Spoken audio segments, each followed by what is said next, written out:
Chapter 12. What happened to the snowman? Everyone stared at the big white bears in horror. No one had thought of the chimney. What a pity they hadn't stopped it up. "I'm going to let the magic snowman in," said the first white bear. Then the father bear spoke up in a very sorrowful voice. "Cousin, why are we enemies? We have always been good friends up till now."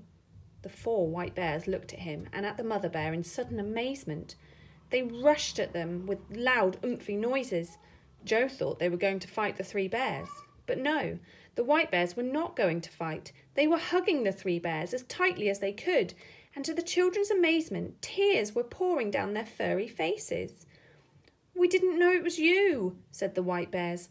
"Why, cousins, we would never have fought you. If only we had known you were the 3 bears we love so much." There, said the mother bear, wiping the tears of a white bear off her fur. "It's all right.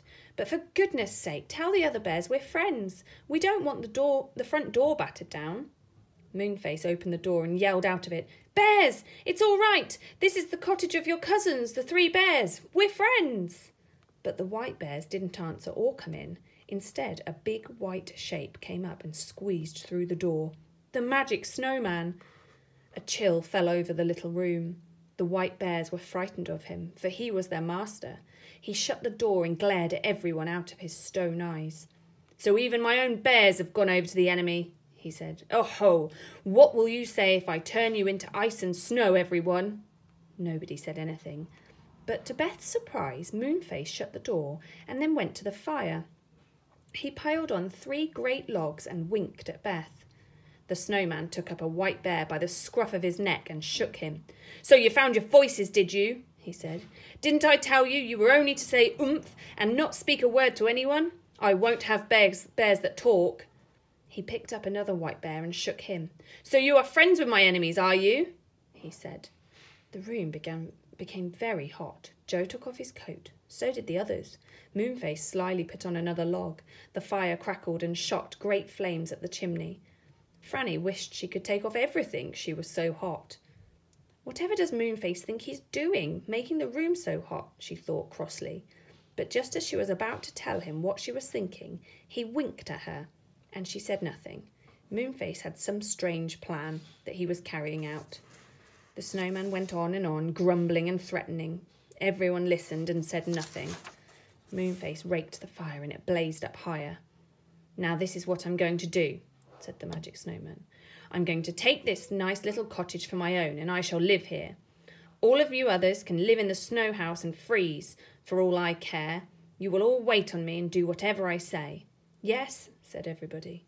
They all knew now what Moonface's plan was. He meant to make the room so hot that the magic snowman would melt. Clever old Moonface.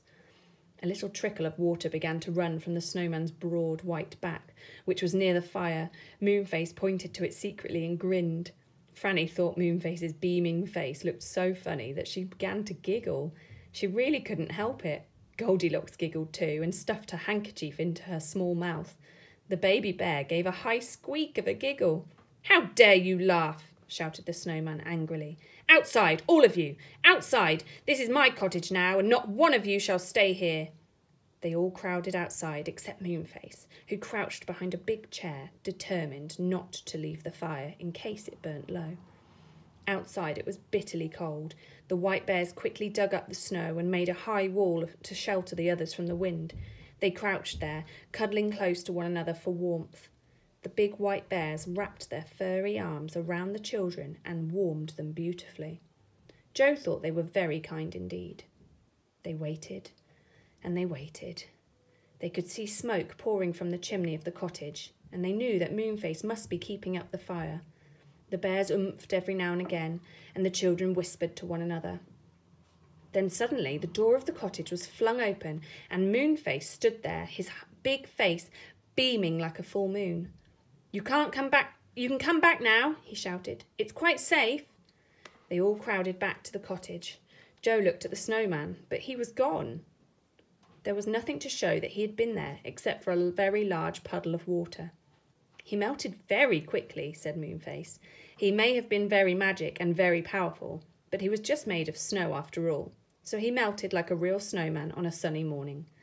The polar bears oomphed with delight. They had hated being servants to the snowman.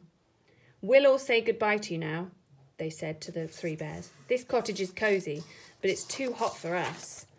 Come and see us again whenever you like. Goodbye." Everyone hugged them goodbye, and Joe felt quite sad to see them go. Moonface shut the door after them. "Now we'll get back home," he said. "I'm a bit tired of this land.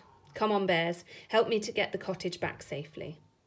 He didn't do the same magic as before.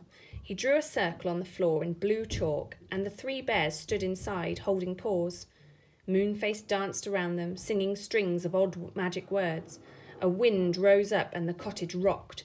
Darkness came down, and for a moment no one could see anything at all. Then gradually the darkness went, and the wind blew no more. The sun shone warmly in at the window.